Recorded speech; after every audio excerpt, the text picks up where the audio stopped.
Amin. Shalom semua, silakan duduk. Bagian terakhir dari seri kita Repent Evangelist. Sejauh ini kita mungkin baca seolah ini tentang Yunus dan kita banyak kali ketawain dia, tapi tanpa sadar Tuhan lagi mengerjakan sesuatu di hati kita dan mulai menunjukkan kepada kita bahwa lu Yunus, lu Yunusnya, kita itu Yunusnya. Dan ini bagian terakhir yang salah satu ya, bukan salah satu, ini pamungkasnya yang cukup unik karena dibikin gantung. Dan saudara kalau baca Alkitab gitu ya, ada beberapa khususnya di Lukas 15 tentang anak yang hilang, di situ dibikin gantung juga. Dan kita akan dibawa perenungan lagi ke situ untuk kesekian kalinya kita ke sana. Lukas 15 tentang anak yang hilang, tentang betapa anak sulung nggak terima adiknya bisa diterima lagi di rumah. Dan hati yang itu nampaknya ini akan Tuhan tekan, karena berbicara tentang repent evangelist, penginjil yang bertobat, kita harus tahu ini borders pertama yang kita pelajarin sepanjang bulan ini, yaitu kepahitan. Kepahitan, kebencian, itu borders pertama yang Tuhan rindu kita melampauinya. Beyond borders, itu visi kita tahun ini. Dan yang pertama adalah tentang kepahitan dan kebencian, karena dua hal ini sangat gak nyambung sama hatinya Tuhan. Sangat berlawanan, dan Tuhan gak mau satupun dari kita tetap hidup dengan ini, kebencian dan kepahitan ini. Dan kita akan lihat di pembacaan terakhir ini, kita akan lihat alasan kenapa Yunus lari dari panggilan Tuhan, kenapa dia gak mau menginjil ke Niniwe, kenapa. Kita akan ketemukan di sini alasannya. Padahal dia tahu lari dari Tuhan bawa malapetaka, bukan cuma buat dirinya tapi buat orang sekelilingnya. Dia tahu, tapi kenapa dia lari? Kenapa dia tetap lari walaupun tahu konsekuensinya dari lari dari Tuhan itu apa? Berapa dari kita masih menolak mengampuni? Padahal kita tahu persis konsekuensi dari tidak mengampuni adalah tidak diampuni. Yesus yang bilang, barang siapa tidak mengampuni, tidak diampuni. Kita tahu jelas konsekuensinya. Tapi nampaknya kita masih terus-menerus gak tahu kenapa memaksa untuk hidup dengan itu. Yunus 4 di bawah judul Yunus belajar menginsyafi bahwa Allah mengasihi bangsa-bangsa lain. Garis kata Yunus diganti sama nama kita sendiri karena kita mulai belajar sepanjang sebulan ini tentang kita, bukan tentang si Yunus ini. Kristo belajar menginsyafi bahwa Allah mengasihi bangsa-bangsa lain. Kalau konteks kita lebih jauhnya lagi, orang-orang dari agama lain. Itu konteksnya. Kristo belajar menginsyafi itu. Dan kita juga harus belajar menginsyafi itu. Semua orang, Tuhan mati buat semua orang, kita harus camkan di kepala kita sehingga kita gak pilih-pilih dalam menginjil.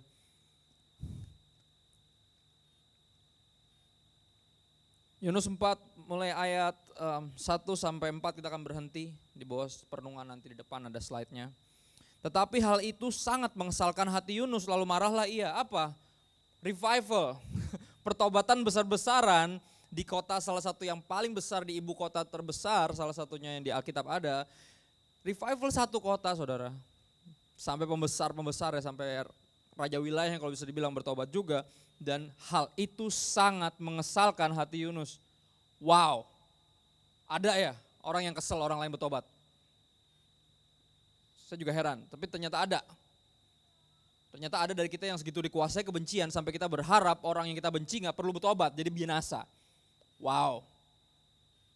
Dalam keseharian kita akan bilang kayak, ada ya orang kayak gini. Itu bahasa gampangnya. Dalam tanda kurung kita gak mau ngomong, kayaknya berdosa banget. Kita berharap orang kayak gini dihilangkan dari muka bumi. Dalam artian, ya kan, ada kan kita saking bencinya sama orang. Kenapa sih mesti ada orang kayak gini? Kata-kata itu tanpa sadar itu keluar dari hati yang membenci, yang berharap kalau perlu nih orang gak perlu dilahirkan atau Tuhan menghapuskan dia dari muka bumi. Bukankah itu sebuah kerinduan yang jahat? Sangat jahat bahkan. Tetapi hal itu sangat mengesalkan, dia bukan cuma kesel, sangat kesel. Ngelihat pertobatan, orang gila mana yang kesel ngelihat revival?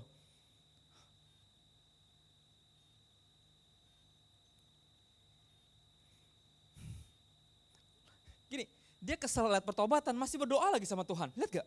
Orang gila mana yang masih punya kebencian terus berharap Tuhan mau dengerin doanya gitu. Allah adalah kasih, kebencian membuat kita nggak nyambung sama Tuhan sama sekali. Dan berdoalah, hal itu sangat mengesalkan hati Yunus, lalu marahlah ia dan berdoalah ia kepada Tuhan, katanya, ya Tuhan, bukankah telah kukatakan itu ketika aku masih di negeriku? Itulah sebabnya maka aku dahulu melarikan diri ke Tarsis. Wow, itu sebabnya. Dia nggak mau Niniwe bertobat, itu sebabnya. Sebab aku tahu, ini alasanku lari ke Tarsis dulu.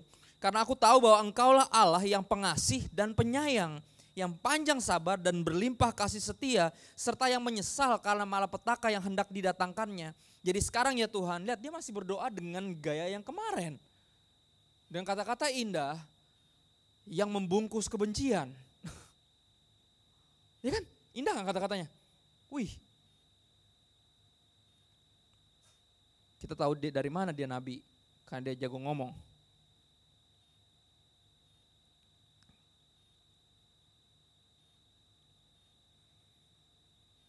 Bahasa sekarangnya bahasa dalam hubungannya disebutnya raja gombal. Saudara pernah dengar raja gombal? Kalau sudah cewek berarti ratu gombal. Jadi sekarang ya Tuhan, wah ini orang luar biasa nih. Jadi sekarang ya Tuhan, cabutlah kiranya nyawaku. Karena lebih baik aku mati daripada hidup. Tetapi firman Tuhan, layakkah engkau marah? Is your anger justified? Layak gak engkau marah? Normal gak sih lu marah ngelihat pertobatan orang? Ada ya? Pertanyaan saya tetap sama. Orang gila mana yang gak merindukan revival atau gak merindukan pertobatan dari orang-orang lain? Ada jawabannya orang gila itu. Namanya orang yang kepahitan, saudara. Saya akan share sedikit. Saya sempat mencari tahu kenapa. Karena alasannya cukup agak-agak aneh. Karena dia bilang Tuhan maha pengasih lagi maha penyayang. Makanya gue gak mau pergi. Kata dia. Wow, berarti dia gak punya hati yang sama Tuhan. Dia tahu Niniwe bakal bertobat nih kalau gue pergi. Gue gak mau dia bertobat. Makanya gue lari. Tapi akhirnya kena malapetaka dan whatever. Akhirnya ya mau gak mau lah. Daripada dimakan ikan lagi. Cukup 3 hari 2 malam di perut ikan untuk bikin dia terpaksa bertobat. Tapi belum bertobat juga. Dia pergi dengan ketaatan terpaksa yang minggu lalu kita pelajari. Bahkan ketaatan terpaksa kita bisa bawa berkat. Tapi bagi sekeliling kita. Bagi siapapun selain kita. Ketaatan yang terpaksa akan jadi berkat bagi siapapun kecuali yang taat. Hatinya dia selalu masih di situ. Tuhan bukan cuma merindu ketaatan yang di luar. Tapi dia merindukan itu dari hati kita. Karena hati kita yang diincar sama dia. Layakkah engkau marah? Lukas 15, kita langsung ingat cerita itu yang tadi saya bilang. Saya coba selidikin sebelum kita ke Lukas 15 ke perenungan itu. Kita nggak akan kesana, kita udah ulang ini berkali-kali. Ada satu, masih zaman VCD, saudara. VCD Yunus yang sebenarnya DVD tapi kualitasnya VCD. Jadi ya gitulah, biasalah. Kenapa nggak dibikin lebih bagus? Saya nonton kenapa Yunus. Jadi diceritain bahwa gini, kemungkinan besar orang tua Yunus meninggal atau mati karena dibunuh sama orang-orang Niniwe ini, saudara. Jadi ada dendam turun-temurun dan nampaknya, dan kita tahu Niniwe ini ibu kota dari salah satu musuh besar kerajaan Israel pada era itu. Dan Yerobeam berharap Niniwe diluluhlantakan sehingga ancaman kepada kerajaan Israel berkurang. Ancaman terbesar ini, dan ini ibu kotanya, saudara, bayangin. Di kitab 2 Raja-Raja kita tahu Yunus termasuk nabi-nabi palsu yang menubuatkan sesuatu yang sangat baik bagi Israel, bahwa Tuhan akan menegakkan kerajaan Israel dan akan membasmi musuh-musuh Israel. Itu nubuatan palsu, sehingga seorang nabi beneran bernama Amos bilang enggak, kerajaan Israel akan hancur. Amos doang yang ngomong kebenaran dan anti mainstream. Artinya kalau zaman itu masih udah ada gereja-gereja besar, dia nggak pernah diundang di situ. Kan dia khotbahin sesuatu yang nggak positif. Tapi itu kebenaran. Kebenaran memang menyakitkan, tapi kebenaran memerdekakan. Before the truth set you free, it will piss you off. Aku selalu ingat kata-kata itu. Jadi kebenaran ketika aku bagiin ke orang, aku udah punya respon bahwa dia akan pertama sakit hati dulu. Kecewa, nggak percaya, marah, itu respon pertamanya dulu. Tapi terus beritakan kebenaran dan terus hidupi kebenaran sampai level akhirnya nanti kebenaran memerdekakan dia. Kebenaran tuh harus pedes pas kedengaran pertama. Artinya itu nyantol ke hati soalnya. Kemungkinan besar itu, dia kepahitan. Dan ketika dia habis nubuatin palsu tentang kerajaan Israel kepada si raja yang jahat ini, dikenal sebagai raja yang jahat, Yerobeam salah satu raja Israel yang jahat. Tiba-tiba firman Tuhan datang kepadanya, Nus, ke Niniwe gi? Hah? Dia langsung tahu, gak mau, enak aja. Itu kan musuh bebuyutan. Makanya dia pergi. Itu yang dia bilang. Lagi pertanyaan, orang gila mana yang gak merindukan revival atau pertobatan dari banyak orang lain. Orang yang kepahitan. Di Lukas 15 kita lihat orang gila mana yang gak rindu adiknya yang hilang didapatkan kembali. Adiknya yang mati dihidupkan kembali. Orang gila mana yang gak rindu adiknya bertobat? Ada. Orang agamawi, seringkali agamawi sama kepahitan itu teman baik. Ya kan dibilang kakak yang sulung, dibilang apa? Gak pernah ngelawan orang tuanya. Dia rajin, pas dibilang pas adiknya lagi pulang, dia lagi kerja, saudara. Kalau pakai bahasa sekarang, kalau dia full timer, dia lagi pelayanan. Dia belum balik dari mission trip ke Kalimantan. Nanti saya Senin ke Kalimantan besok, saudara. Doain ya. Dia belum balik. Dan ketika adiknya balik, dia gak mau masuk ke rumah. Nampaknya dia masih punya kebencian itu di hatinya. Kebencian yang membawa dia sampai titik yang mengerikan. Titik yang mengerikan, ini dalam artian sebenarnya. Dia ngomong sama papahnya, dari dulu aku gak pernah ngelawan papa. Gak pernah aku melakukan sesuatu yang jahat, gak pernah melanggar perintahmu. Tapi giliran datang, harusnya dibilang giliran datang adik gua. Harusnya dia ngomong gitu. Giliran datang adikku yang udah menghabiskan semuanya dengan habisin semua duit papa, main pelacur, main judi, foya-foya, bangkrut, habis itu terus dia pulang lagi, giliran datang dia gak ngomong itu adiknya. Maksudnya dia ngomong pas datang adikku, dia gak ngomong itu. Dia bilang, gue gak pernah gak nurut sama lu ya, tapi pas datang anak lu tuh, dia bilang adiknya anak bapaknya, bukan adiknya. Ketika dia ngomong gitu, tanpa dia sadari, posisinya dia lagi di luar keluarga. Karena kalau itu anak bapaknya, harusnya itu adiknya. Kalau dia bilang, no anak lu tuh, kalau dia bilang itu anak lu, berarti dia lagi gak memposisikan dirinya sebagai anak papanya. Dia lagi di luar itu, di luar keluarga posisinya. Kebencian sadar atau tanpa sadar membuat kita walaupun tetap dengan kegiatan religius, agamawi dan pelayanan kita berpindah tim. Allah adalah kasih kebencian memindahkan kita dari tim Tuhan, the love team, kepada tim lawan.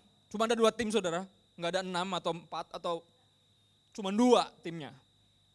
Tim kasih sama tim kebencian, tim Tuhan sama tim iblis. Kebencian memindahkan kita. Lihat kakaknya sampai bilang, dia datang anak lu tuh. Pas dia bilang gitu, dia lagi memposisikan diri sebagai anak papanya. Dan dia gak sadar. Apa yang ngomong sesuatu yang menarik, dia bilang ya ampun nak.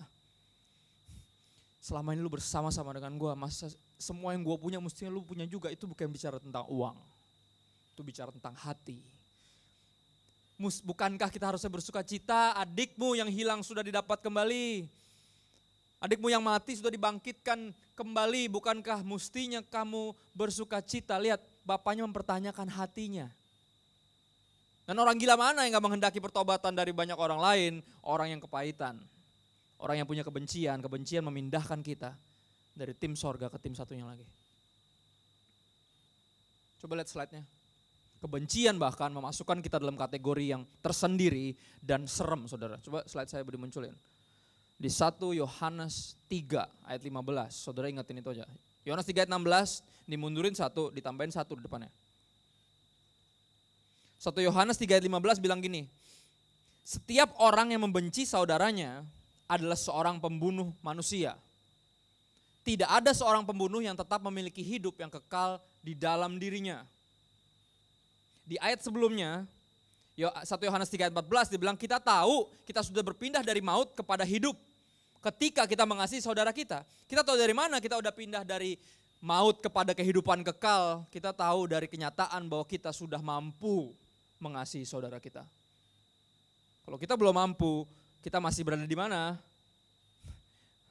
Kita masih di dalam maut. Tidak ada seorang pembunuh. Alkitab menyamakan membenci dengan membunuh. Karena kebencian adalah sebenarnya kita membunuh dia di dalam hatinya sebelum dia mati. Kita berharap dia gak ada, gak pernah lahir, atau kalau udah lahir dimusnahkan dari muka bumi. Ada ya orang kayak gini, itu kata-kata kita. Itu kata-kata kita. Ada ya orang kayak gini, itu kata-kata kita. Dalam kebencian kita yang tanpa sadar, di mata Tuhan jauh lebih jahat daripada cuman sekedar kebencian manusiawi, tapi sebuah pembunuhan manusia. Karena kita berharap orang itu musnah dari muka bumi. Tidak ada seorang pembunuh yang tetap memiliki hidup yang kekal di dalam dirinya. Wow.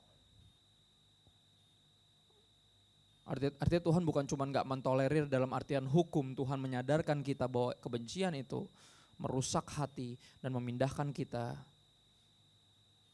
dari tim Tuhan kepada tim iblis.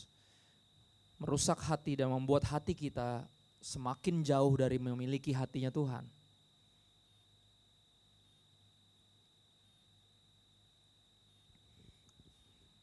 Yunus 4 mulai ayat 5.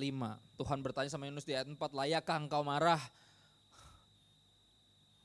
Apalagi malah dalam hal ini, marah ngelihat pertobatan orang. Wow.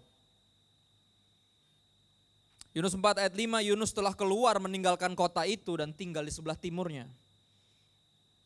Artinya masih di daerah kota itu juga, cuma dia tinggal di sebelah timurnya.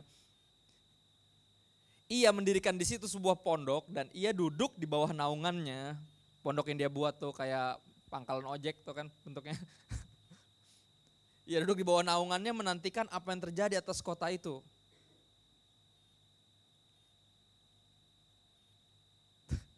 Baca dulu deh, saya tergoda untuk langsung jelasin. Lalu atas penentuan Tuhan Allah, garisin kata-kata itu. Atas penentuan Tuhan Allah. Ini dia yang tadi Lewi nyanyiin lagu tadi. Kenyataan itu. Kenyataan itu kita gak habis pikir. Dengan kebencian kita pun Tuhan gak serta-merta langsung meninggalkan kita. Dia masih mengerjakan sesuatu di dalam hidup kita. Terbukti apa? Walaupun Yunus hatinya menjauh dari Tuhan, Tuhan tetap ada bareng dia. Atas penentuan Tuhan Allah, garisin kata-kata itu saya suka. Tumbuhlah sebatang pohon jarak melampaui kepala Yunus untuk menaunginya. Oke, ditambahin ini aneh tudungannya. Karena tadi cuman pakai terpal bekas pemilu, tau kan? Kalau pangkalan ojek kan suka gitu tuh. Sudah kebayang ya? Ditambahin lagi ada tanaman biar bikin lebih sejuk. Oke. Agar ia terhibur daripada kekesalan hatinya. Lihat Tuhan. Walaupun kita keselnya gara-gara kepahitan, dia masih berusaha menenangkan hati kita. Ini yang papahnya lakukan di Lukas 15, benar gak? Papahnya keluar, berusaha ngebujuk anaknya yang sulung. Berusaha menenangkan hatinya yang dipenuhi kepahitan dan kebencian sama adiknya. Yang sejujurnya kalau kita renungkan kebencian dan kepahitan yang sangat masuk akal. Karena anak ini udah bertingkah kurang ajar, dia pasti tersinggung papahnya digituin. Percayalah, segala kebencian kita ada alasannya. Tapi alasan itu gak mempan di mata Tuhan. Gak mempan. Karena segala alasan untuk membenci kita sama Tuhan dilampaui oleh kasih-Nya. Makanya Tuhan tadi nanya sama Yunus, layakkah engkau marah? Layakkah engkau benci? Layakkah engkau pahit? Kalau Tuhan udah terlalu mengasihimu, layakkah engkau marah?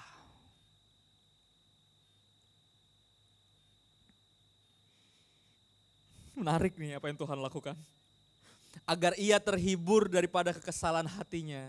Diizinin menang undian apa, ya kan, tiba-tiba dapat voucher hotel apa, kemana, liburan, ya kan, tuh. Tetap berusaha lagi ngakalin, Tuhan lagi ngakalin hatinya yang kepahitan gimana, dibikin adem dulu. Karena Tuhan tahu kalau orang hatinya belum adem gak bisa diomongin.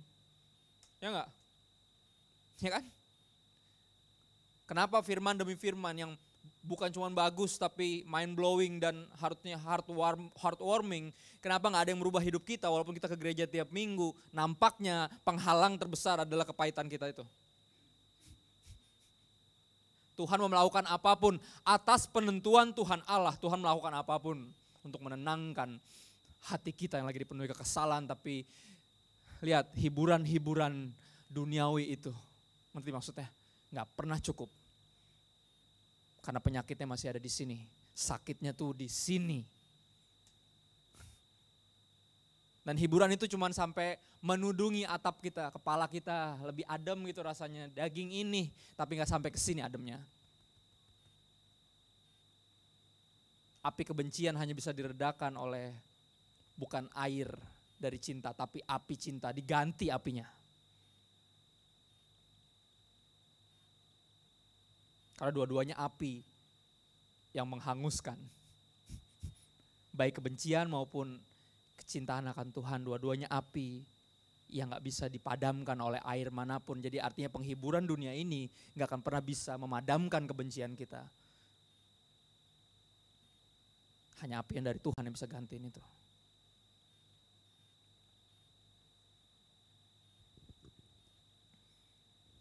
Ayat 7, tapi keesokan harinya ketika fajar menyingsing, Tuhan menarik tuh, ini Tuhan kerjain. Atas penentuan Allah, ingat atas penentuan Allah, datanglah seekor ulat, satu. Ini ceritanya agak komik saudara, tapi ini yang menggerek pohon jarak itu hingga layu. Segera sudah matahari terbit lagi, maka atas penentuan Tuhan Allah bertiuplah angin timur yang panas terik. Lihat kayak penghiburan dari Tuhan yang berbentuk materi dan duniawi itu bentar banget.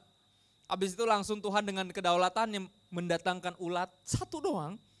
Habis itu rontok mendadak. Oke, jadi tinggal terpal pemilu tadi. Jadi gerah lagi. Tiba-tiba bukan cuma itu. Atas penentuan Tuhan, Tuhan kirimin angin. Wah, angin timur yang panas terik. Sehingga sinar matahari menyakiti kepala Yunus, lalu rebahlah ia lesu dan berharap supaya mati. Katanya, lebih baiklah aku mati daripada hidup. Kenapa? Karena holiday is over? Karena vouchernya cuma 3 hari 2 malam? Karena makan-makan di restoran mahal, makan sirip ikan hiu cuma berlangsung 2 jam sampai mules? Gitu doang? Ya kan? Saya paling gak rela saudara keluar duit banyak buat makan. Karena itu jadi kotoran saudara. Tapi kalau duit banyak kita berikan kepada orang lain yang membutuhkan, percaya deh itu tuh kekal hitungannya. Sukacitanya ada terus.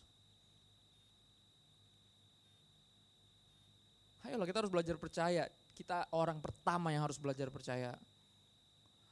Bahwa gini, berkat yang disyukuri adalah berkat yang dibagi. Bukan dihabisin sendiri. Orang kaya sakit gara-gara kebanyakan makan. Orang miskin sakit bahkan mati gara-gara nggak punya apa yang dimakan. Kita bisa ngerubah itu harusnya. Orang kaya Kristen harusnya bisa ngerubah itu. Minimal. Kita harusnya malu. Belajar dari teman-teman dari agama lain yang ngerti.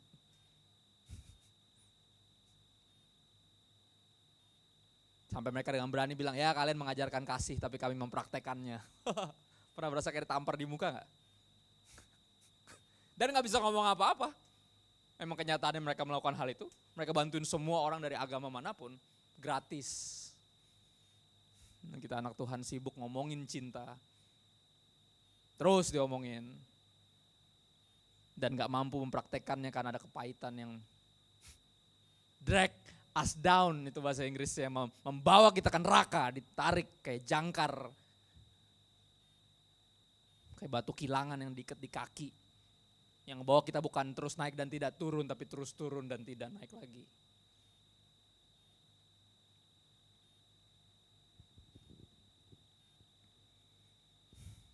Saudara jangan anggap remeh kekecewaan saudara. Jangan pernah anggap remeh itu. It will drag us down walaupun kita di sini tiap minggu.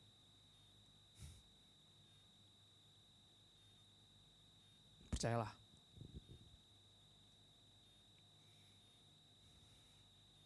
Beberapa hamba Tuhan mulai menyadari hal itu. Saya tergabung dalam persekutuan anak hamba Tuhan. Beberapa anak hamba Tuhan sangat sulit, bukan cuma diajak pelayanan, tapi sangat sulit diajak ke gereja. Padahal papahnya selalu di gereja. Karena kenapa? Semua yang papahnya alamin, semua kepahitan itu diceritain ke anak-anaknya. Papanya bertahan, anak-anaknya enggak. Sampai udah gede, anak-anaknya dipaksa gereja, gak ada yang mau. Somehow mereka punya mental gini, kenapa? Gue dibesarkan dengan simpati untuk membenci. Siapa yang membenci lo? Lu ceritain semua kepahitan lo. Dan gue udah berhasil nih tumbuh dengan kepahitan dan lu pengen gue ke situ. Menurut Ngana. Dan saya belajar untuk nggak selalu ungkapin kekecewaan saya. Dan mulai selalu bersyukur. Karena ucapan syukur itu juga akan melatih seorang anak. Apapun yang terjadi, siapapun yang tikung papa, siapapun yang kudeta papa kan gitu. Siapapun yang ngomongin mama, siapapun nanti yang tegur kamu. Ya kan anak pendeta tuh di gereja ada kebentuk satu tim yang papahnya gak pernah bentuk, namanya tim kepo. Gak ada yang bentuk saudara, papa gak pernah bentuk itu tim itu. Untuk merhatiin anak-anak pendeta, kerjanya kepoin. Anak pendeta kok rambutnya gitu, anak pendeta kok celananya kayak gitu, anak pendeta gak ada yang bentuk, papa gak pernah bentuk, serius. Tapi ada tim pemerhati itu saudara, pemerhati khusus. Tapi kalau papahnya dan mamahnya dalam pelayanan itu selalu bersyukur. Tuhan Yesus baik. Terus mengasihi musuh di depan hidung kita. Benih kasih itu ada saudara di sini. Walaupun kisah-kisah kepahitannya banyak. Tapi benih kasih itu kayak lilin kecil nih nyalain dan itu berkobar lama-lama membakar seluruh hidup kita ketika kita baca firman dan kita temukan bahwa Allah murah hati, Bapa murah hati, pantesan papa gue murah hati. Ngerti maksudnya?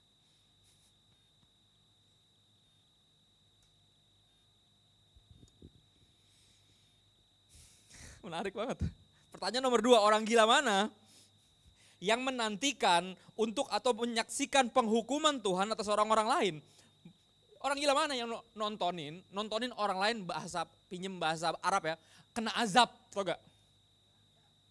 Ada loh orang-orang yang menantikan Tuhan, kapan kiranya engkau bikin mereka bangkrut Tuhan?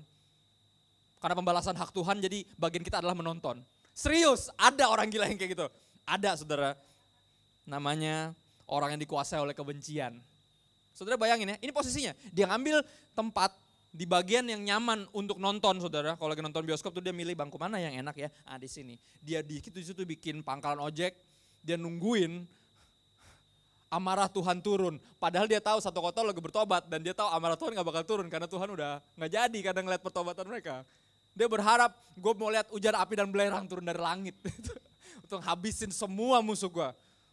Gue pengen hidup lebih lama Tuhan dari musuh-musuh gue untuk melihat pembalasan. Yang adalah hakmu. Ya Tuhan yang maha kayak serius.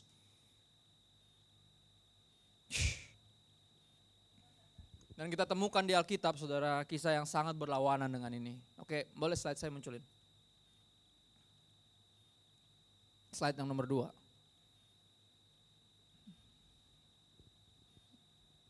Ayatnya jadi gede banget tuh. Gimana juga judulnya. Itu dia tadi, bicara atas penentuan Allah. Tuhan punya kuasa untuk memberkati kita, untuk menghibur kita untuk sementara waktu, for a season or two. Tapi sekali lagi Tuhan juga punya kuasa untuk mengambil apa yang dia berikan dan mengirimkan angin panas dari timur untuk mengembalikan kita kepada kesadaran bahwa liburan gak bisa meredakan kepahitan. Gak bisa disembuhin dari sakit jasmani, gak mampu mengenyahkan kebencian dari hati. Gak bisa. Jadi mujizat harus dipandang jauh daripada cuma sekedar bantuan finansial dan pertolongan medis. Ayolah. Sakitnya di sini. Sesuatu yang rohani, spiritual, sesuatu yang hanya bisa disentuh oleh roh Tuhan dan firman-Nya.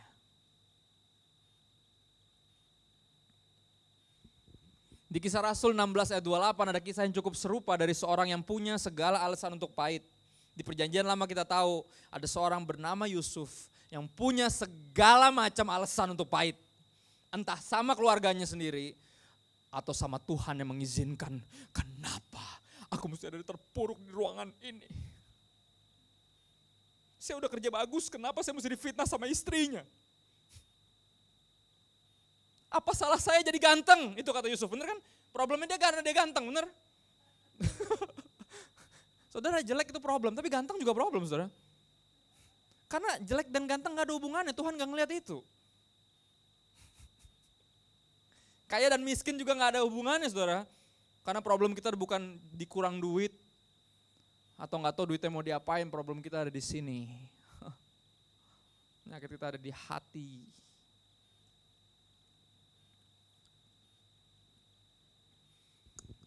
Di sini Paulus punya segala macam alasan. Mereka dibilang difitnah, oke? Difitnah sama para bos-bos yang karyawati of the month-nya diambil karunia, bernubuatnya dalam artian karunia tenungnya diambil, itu dari roh jahat ternyata. Ya kan? Dia gak punya kemampuan itu lagi untuk meramalkan besok jadinya Brexit atau enggak gitu kan. Itu kan lagi ngetrend tuh, Brexit jadinya ya kan. Berantakan semua, turun semuanya, saham anjlok ya. Enak gak kalau punya karyawati yang besok tahu, Pak nanti besok jadinya Brexit tuh Pak, sahamnya anjlok. Enak kan? Bayangin kebencian bos-bos besar itu ketika si karyawati favorit ini didoain sama Paulus dan roh ularnya itu keluar, saudara. Wah, gak laku tuh karyawati. Maksud kayak, ini kenapa ini orang, gara-gara ke gereja, siapa yang khotbah pas itu? Siapa yang tumpang tangan kamu? Paulus, mande kita cari. Dicari saudara, ditangkap sama Saulus tuh, sama Silas berdua. Di pasar, difitnah, dipukulin, telanjangin, saudara, dipermalukan. Masukin penjara, dan saya yakin si kepala penjara ini pasti ikutan kok dari zaman pas nangkep, terus ngeludain, mukulin, pasti kok dibully. Mereka dibilang dipasung di tengah penjara. Saya yakin tuh orang pasti ikut ambil bagian, minimal ya 1-2 kata mutiara adalah keluar dari mulutnya. Ya kan? Minimal setetes 2 tetes apa ya, selepeh 2 lepeh ludah adalah ke Paulus dan Silas. Tapi apa yang terjadi? Mereka memutuskan untuk apa? Biarlah apapun yang diizinkan terjadi gak merubah sukacita yang ada dalam hati. Kelihatan dari mana? Dari penyembahan yang keluar dari mulutnya di dalam pasungan. Gila. Tapi Tuhan mengajarkan saya bahwa roh yang sama yang ada di dalam Paulus dan Silas, yang buat mereka bernyanyi di dalam keterpurukan hidup, di dalam kekecewaan, roh yang sama ada dalam diri kita. Dan mampukan kita menyanyi. Kita menyembah Tuhan apapun yang terjadi. Kaya miskin, susah senang, sakit maupun sehat. Mereka bernyanyi, orang penjara lain pada bingung. Ya kan gak tahu lagunya lagu apa, tapi nampaknya cukup bikin goyang, saudara. Pecah, bahasa itu pecah. Pecah banget, penjaranya pecah, saudara, gak bohong saya. Saking pecahnya suaranya. Kalau ada suara yang melengking bisa memecahkan kaca, ini suara mereka menggoncang bukan cuma sorga tapi bumi sampai teralis penjara pada geser dari engselnya. Berantakan semua. Orang-orang penjara lari semua, dan kepala penjara yang lagi korupsi, karena dia gak dibayar buat tidur, dia dibayar buat jagain Paulus sama Silas, dia tidur saudara, kebangun, tiba-tiba kayak, aduh gue pengen pipis nih, ya Allah kemana-kemana semua, panik ya kan, panik, tiba-tiba dia mau bunuh diri, dan bahasa Indonesia masa kini tulis Paulus berteriak sekeras-kerasnya, wow, bahasa Inggrisnya bilang, cried out, menangis sambil berteriak. Jangan bunuh diri. Bahasa terjemahan barunya bilang, jangan sakiti dirimu. Kami semua masih ada di sini kalau bisa teriak bahasa kampungnya. Pak, jangan Pak.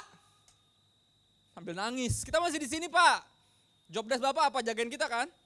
Tenang aja, kita masih di sini. Dan tuh orang berlari. Saya yakin pas sambil menangis dan tersungkur dia langsung bertanya. Gak perlu diinjilin, langsung nanya. Tuan, apa yang aku harus lakukan untuk memperoleh hidup yang kekal? Wow. Padahal dia punya kesempatan luar biasa saudara. Ini kayak dapat tiket gratis nonton premier saudara. Dia punya tiket gratis ketika Tuhan seolah membalaskan dendamnya. Ngelihat orang bunuh diri, orang yang habis meludahi, habis mencaci, memaki, memukul kita, memfitnah kita. Kita melihat kehancuran di depan hidung kita. Dia bisa lakukan nih, bilang sama Silas, lu beli kacang dulu Gi. Asik nih, dia lagi mau bunuh diri, kita tonton aja. Anggap aja hiburan dari Tuhan. Ketika Tuhan membalaskan dendam kita.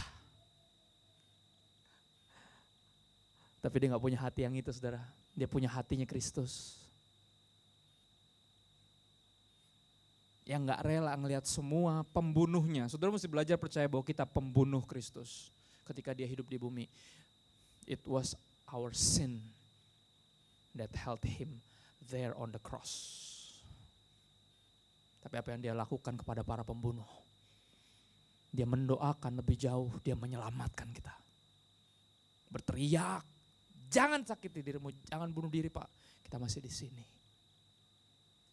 Adakah kita miliki hati yang itu atau hati kita dipenuhi kebencian sampai kita menanti momen-momen kebangkrutan dari bajingan yang menipu kita 25 tahun yang lalu. Dari hamba Tuhan yang adalah sebenarnya hamba uang. Yang merusak bisnis kita 8 tahun yang lalu. Dari Isabel, Isabel, padahal namanya bukan Isabel saudara, tapi jadi Isabel buat saudara. Si ibu-ibu itu yang adalah pendoa, tapi memfitnah kita dan keluarga kita.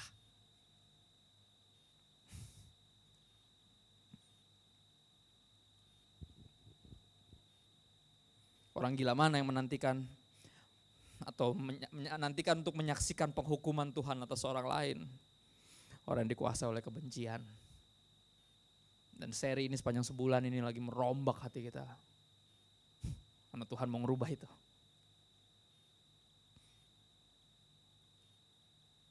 Karena Tuhan tahu cuma cinta yang bisa ngerubah manusia. Dan kebencian cukup, setitik kebencian cukup merusak kasih yang begitu besar. Menghalangi mata kita. Ingat, kita bisa ngeliat selumbar di mata orang, ada balok yang menghalangi mata kita, itu dia. Kepahitan menghalangi kita dari melihat keindahan Kristus. Walaupun tahu banyak firman Tuhan. Bagian terakhir. Kembali ke Yunus mulai ayat 9 sampai 11. Yunus 4. Tetapi berfirmanlah Allah kepada Yunus, layakkah engkau marah karena pohon jarak itu? Dia keselnya kenapa? Karena pohonnya tiba-tiba habis ditumbuhin, sehari kemudian dimakan ulet, habis itu dia kepanasan udah mau mati, akhirnya mau pingsan. Dia bilang mati aja deh gue udah. Nggak usah kena bencana hidup saudara. Ini bukan bencana loh, ini kenyataan hidup. Kalau memang lagi panas, lagi kemarau, ya wajarnya panas kan. Ini cuma kenyataan hidup. Dia bahkan gak terima. Pertobatan orang aja bikin dia bisa kesel, apalagi yang kayak gini. Lihat gak? Kepahitan kita bukan cuma bikin kita kesel ngeliat pertobatan orang, tapi juga gak terima kedaulatan Tuhan. Ingat kata-katanya, atas penentuan Tuhan Allah. Artinya ini kedaulatan Tuhan. Kenapa orang susah belajar percaya akan kedaulatan Tuhan? Karena masih gak terima. Dan nampaknya masih punya kepahitan. Problemnya ada di situ, segitu besarnya kepahitan. What a big of problem is bitterness.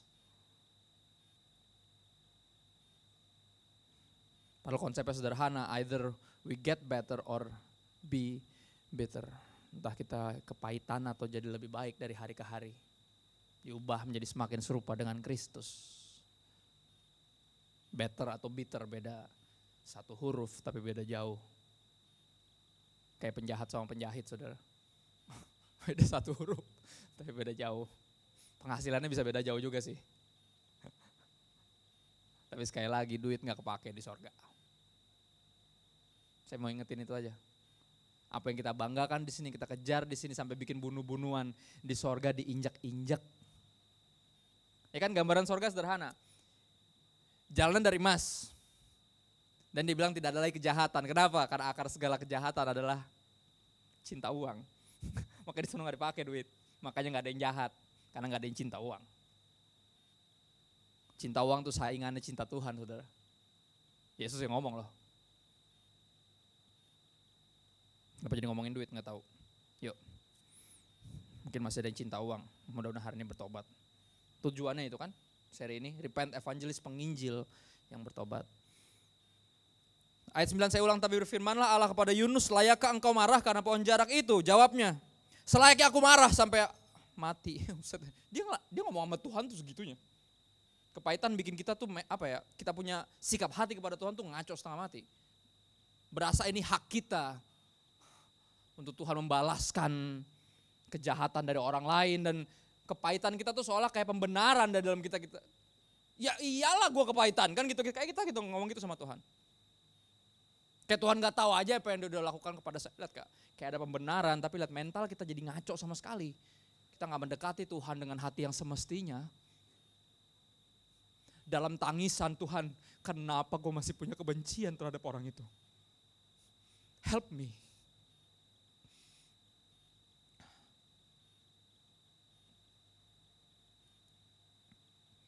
Selain aku marah sampai mati, dia ngomong gitu sama Tuhan. Wow, lalu Allah berfirman, engkau sayang kepada pohon jarak itu yang untuknya sedikit pun engkau tidak berjerih payah, dan yang tidak engkau tumbuhkan, yang tumbuh dalam satu malam dan binasa dalam satu malam pula. Bagaimana tidak aku akan sayang kepada Niniwe? Lu sayang sama pohon? Oke. Gimana gua gak sayang sama Niniwe? Kota yang besar itu, perhatiin, yang berpenduduk lebih dari 120.000 orang, yang semuanya tidak tahu membedakan tangan yang kanan dari tangan kiri, dengan ternaknya yang banyak. Lihat gak? Kaya tapi gak punya kebenaran. Gimana aku gak sayang sama mereka? 120.000 orang, sedangkan satu orang aja udah cukup bikin sorga bersorak-sorai. Ini ada potensi untuk 120.000 kali party. 120.000 kali pesta di sorga. Dan lu ributin pohon jarak yang diuletin. Cius lo.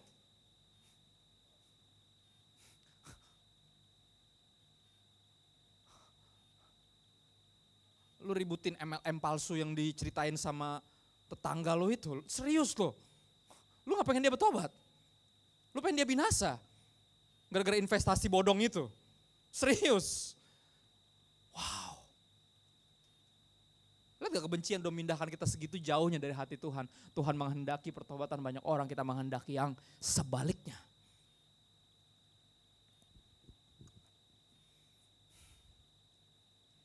Kita ke satu ayat terakhir, 2 Petrus 3 ayat 9b. Saudara bisa buka ke situ sambil saya agak sedikit ngedumel untuk menutup waktu kita. Bukan ngedumel, saya share sedikit yang saya dapat saudara. Saya lagi baca satu buku yang cukup misterius saudara, judulnya Keselamatan di Luar Kristen. Yang nulis hamba Tuhan yang sangat saya kagumi dan hormati, yang memberkati pernikahan saya dan istri di tahun 2010, namanya Dr. Erastus Sabdono. Bukunya menarik, bacanya harus hati-hati, sangat hati-hati. Saya lagi baca belum kelar, tapi intinya udah sedikit banyak saya udah dapat. Di dalam pembacaan ini saya agak mixed feelings, karena mixed feelingsnya gini saudara. Dibilang di sini ada kemungkinan bagi orang-orang di agama lain, dari kepercayaan lain untuk bisa juga diselamatkan. Untuk bisa juga bersama dengan kita nanti dalam sorga. Dan itu kayak bikin saya kayak serius loh. Baca terus pelan-pelan, serius loh. Saya gitu-gitu terus. Saya selalu bertanya, pertanyaan saya di kepala cuma satu, emangnya bisa? Gitu. Emangnya bisa orang lain juga, orang dari agama lain juga bisa masuk surga gitu? Emangnya bisa? Pertanyaan itu terus di kepala saya, ganggu saya, bikin saya agak ragu-ragu terus bacain tuh pelan-pelan, tapi ayat demi ayat meyakinkan saya, tapi ada lagi yang bikin saya, tapi kan, pertanyaannya akhirnya Tuhan balik, Tuhan nanyain, pas saya lagi baca ini Tuhan nanya gini, lu rela gak? Maksudnya gimana Tuhan? Lu rela gak kalau ada orang dari agama lain yang bisa masuk surga? Completely different question dari yang di kepala saya. Kepala saya cuma bisa gak mereka masuk surga? Mungkinkah mereka masuk surga? Tuhan nanya, sudikah? Sudikah engkau kalau mereka juga masuk surga?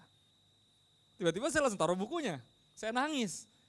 Kenapa? Seringkali hati saya, walaupun nampaknya penginjilan, kayaknya merindukan pertobatan banyak orang, tapi saya enggak segitu merindukan, sejujurnya agak meragukan kalau semua orang bisa masuk surga. Dalam artian bukan semua orang, dalam artian itu ya ada juga orang-orang yang dibilang di sini ada pembagian beberapa kategori, orang-orang yang akan menghuni neraka bersama iblis, karena ada di Alkitab itu tentunya. Tapi ketika Tuhan nanya itu, tiba-tiba pertanyaan di kepala saya langsung dirombak, dan khususnya hati saya dirombak.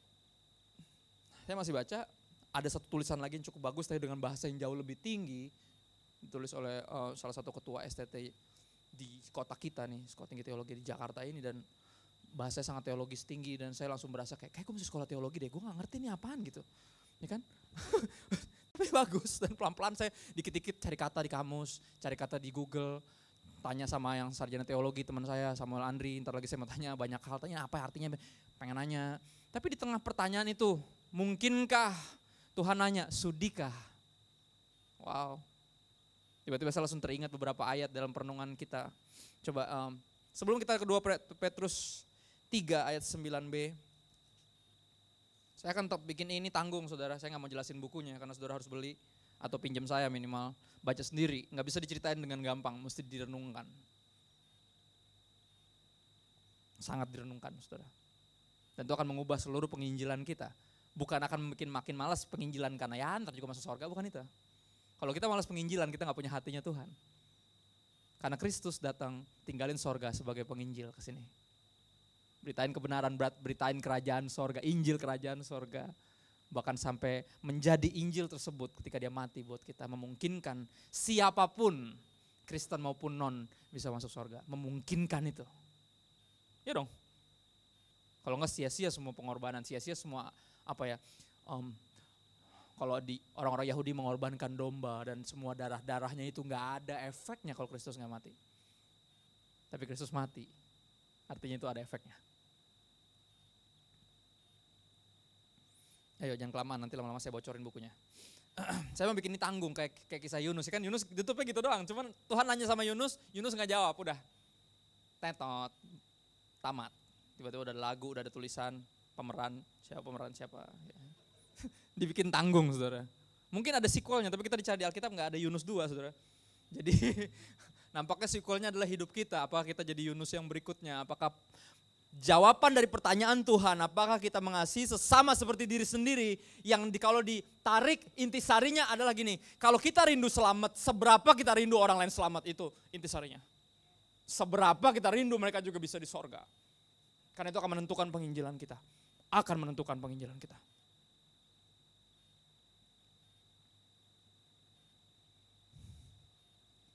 Tadi sih ngomong apa ya? Oh ya, ada 2 ayat di depan yang selalu membuat hati saya terenyuh dan terharu dan menangis berharap saya punya hati yang ini. Ada 2, satu orang di perjanjian lama dan satu orang di perjanjian baru, dua-duanya jagoan. Yang satu diberikan Taurat Tuhan, yang satu diberikan pewahyuan dari Tuhan. Yang satu namanya Musa, yang satu namanya Paulus.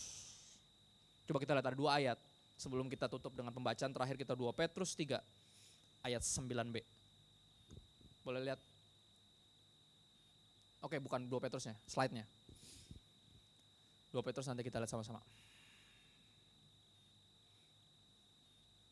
Ini perenungan Yunus tadi, Yohanes 10 ayat 16, Yesus pernah ngomong tentang domba-domba yang bukan dari kandang ini, dari kandang lain. Saya selalu membayangkan itu dari agama lain, bahwa ada orang-orang juga bisa ikut Kristus sang gembala. Lihat, ada lagi padaku domba-domba lain yang bukan dari kandang ini, kata Yesus.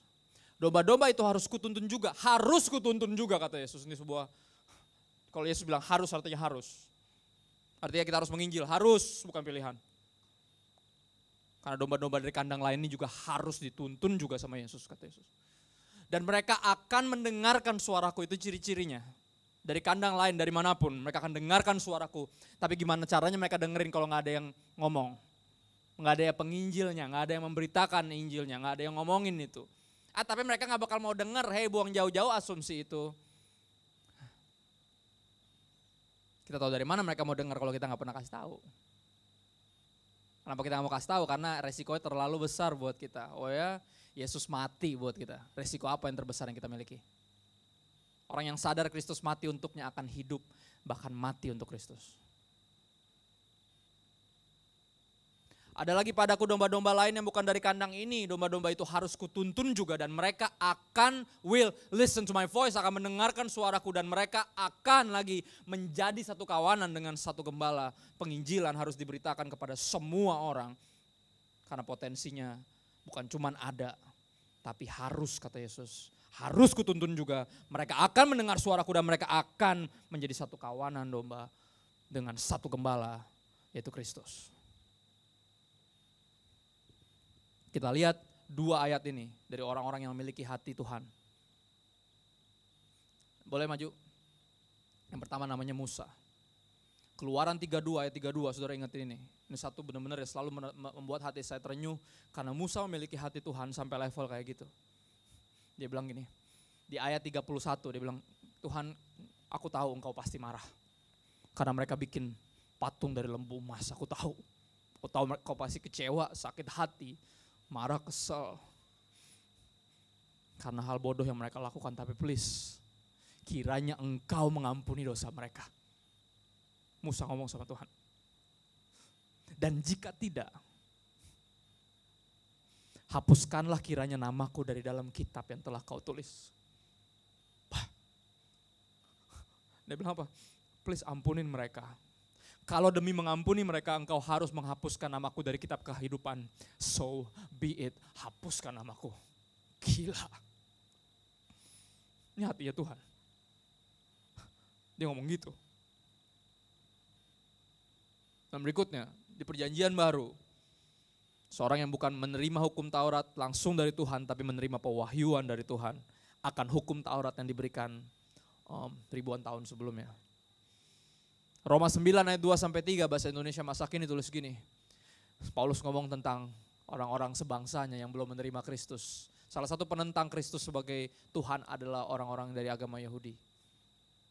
Dan dia ngomong gini, saya sangat sedih garisin kata-kata itu, bukan sangat marah. Kayak tadi Yunus sangat marah, sangat kesel hatinya karena pertobatan orang. Paulus sangat sedih dan hati saya menderita karena saudara-saudara saya yang sebangsa dengan saya. Kenapa? Karena mereka gak percaya sama Yesus. Hatinya sangat sedih dan hatinya sangat menderita. Sebab untuk mereka, kata Paulus, kenapa hati saya sangat sedih dan saya sangat menderita karena ketidakpercayaan mereka. Untuk mereka, saya sendiri rela dikutuk oleh Allah dan diceraikan dari Kristus. Orang gila mana yang punya kerinduan sangat dalam untuk orang lain bisa bertobat dan selamat.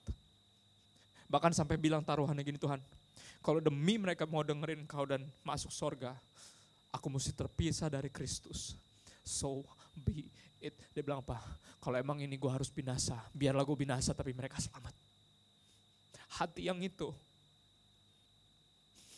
yang saya rindu kita miliki, semua kita.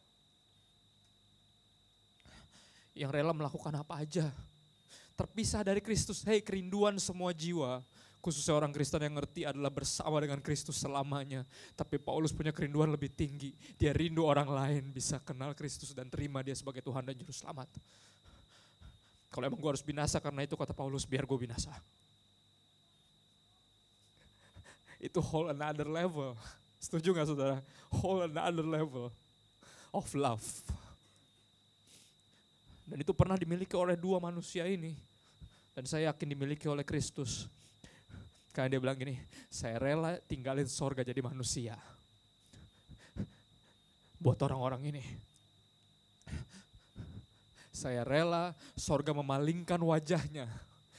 Hubungan saya terputus, hubungan saya yang harmonis dengan papa saya. Selamanya dari kekal sampai kekal saya rela terputus. Demi orang-orang ini Bapak ampuni mereka, mereka gak tahu apa yang mereka perbuat. This kind of heart is the heart of God. Dan seorang penginjil yang bertobat adalah penginjil yang hatinya diubahkan menjadi seperti Kristus.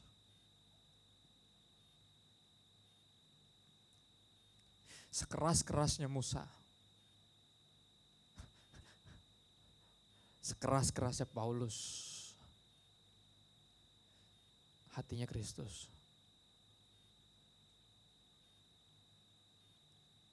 2 Petrus 3 ayat terakhir saudara. Habis ini saya mesti langsung lanjut ya, bukannya gak pengen sampai doa berkat dan segala macam. Ada khotbah di tempat lain dan karena saya percaya Injil ini harus dengar sama semua orang, bahkan bukan cuma di gereja. Dan saya rindu semua kita punya potensi penginjil-penginjil itu. Ada kesempatan buat kita bertobat untuk jadi penginjil-penginjil yang bertobat. Biar kita miliki hatinya Tuhan. 2 Petrus 3 ayat 9b. Ia sabar terhadap kamu. Petrus ngomong tentang Tuhan. Tetapi ia sabar terhadap kamu. Karena ia atau Tuhan menghendaki supaya jangan ada yang binasa. Itu kehendak Tuhan, itu hatinya sorga. Melainkan supaya semua orang berbalik dan bertobat. Itu kerinduan sorga. Hati yang sama yang Musa miliki, hati yang sama yang Paulus miliki, hati yang sama yang Yesus miliki. Dan by the grace of God and the power of the Holy Spirit, hati sama yang akan kita miliki. Mari kita berdoa.